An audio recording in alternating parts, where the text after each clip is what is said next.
Hey everybody, it's Terry. Welcome back to the workshop. As you can see, I've got lots of projects going on as I'm getting ready for springtime flying. The calendar tells me that it's late March, and technically it's already springtime, but there's still snow on the ground outside. So I'm not quite ready to dig out my Speedos just yet. In the meantime, I've been making the best of things and continuing to familiarize myself with different ways of flying RC airplanes off of the snow. One of the simplest and most popular ways is to pull the wheels off of your favorite airplane and replace them with snow skis. And that's what I've done here. This is the Hobbyzone Carbon Cub S Plus 1.3 meter, and I've outfitted it with Du-Bro Snowbird snow skis. Turns out that this is a really good combination for flying off of the snow. So stick around, I'll show you how I installed the snow skis, and then we'll check out some flight footage. First, let's talk about the actual skis. As I mentioned, these are Du-Bro Snowbird snow skis. And Du-Bro actually makes two different versions of skis. They have a park flyer version that's made for smaller airplanes, then they have a larger version that they say is good for airplanes with a wingspan of up to about 6 feet. Now this particular model I think is kind of on the bubble where either ski would work, but I decided to go with the larger skis. Now the skis come with the mounting hardware, and that's one of the neat features here. They have a spring on here so that the skis can articulate a little bit. And that's very handy to allow the model to rotate for takeoff, and it's also good if you're operating off of snow that isn't perfectly smooth. Du-Bro has a video on their website that shows you how to mount these skis to pretty much any type of airplane, and that video applies for the most part here.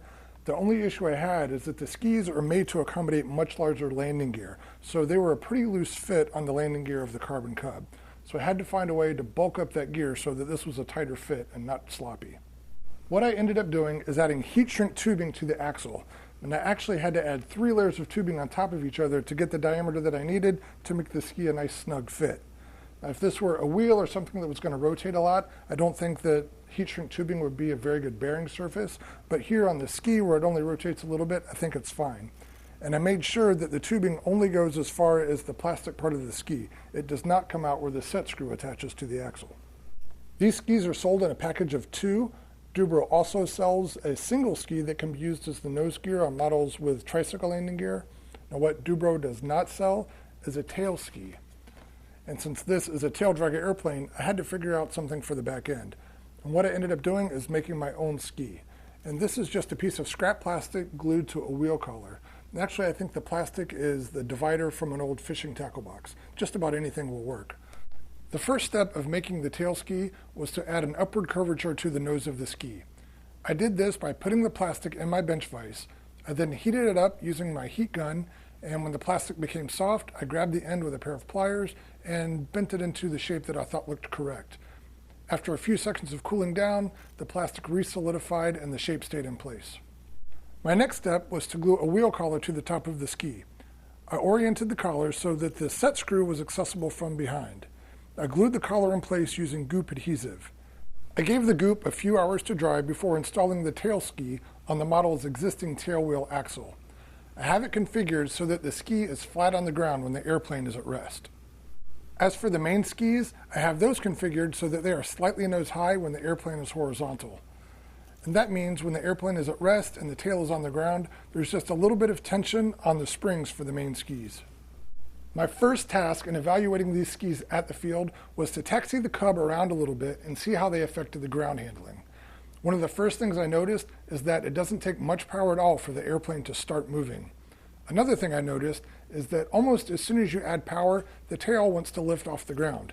And I think that is due in part to the spring tension on these main skis. But what I found out is that if you add a little bit of back pressure on the stick, you can keep the tail on the ground, and that makes taxiing a lot easier. Now at the same time, the tail ski doesn't have a ton of steering authority, and I think that's because the ski is perfectly smooth. There are no runners on there. So I may add 1 or 2 of those at some point, but for now the steering authority is adequate.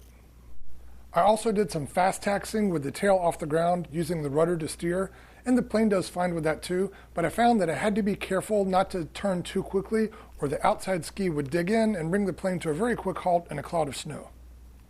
Getting this model into the air is no problem. The Cub accelerates to flying speed very quickly, and a little bit of back pressure will let the airplane rotate and start flying. Now the brushless motor has plenty of power for strong climb outs and even basic aerobatics. This Cub is actually the first model I've ever had equipped with snow skis, and I was a little bit curious if the broad flat area of the skis would affect the aerodynamics and maybe make it do some funny things in the air. Well, if that's happening here, I definitely can't tell. The Cub flies quite normally, and there's no unpredictable craziness going on. And as you would expect, it's a lot of fun to fly. Now, with that being said, I haven't yet flown this plane with the stock Tundra tires. I'm waiting for the snow to melt a little bit more before I can do that. But I really don't expect that there's going to be much difference at all in flight performance between the tires and the skis. Well, there you have it. Those of you who live where it snows, I can tell you that adding skis to your RC model is a good way to keep flying through the winter months. There is a little bit of weight penalty, but even on a park flyer like this, it doesn't seem to make any difference in performance. Be sure to check out the written article on this topic at tested.com. Now I'll close out the video with a little bit more flight footage. Thanks for watching.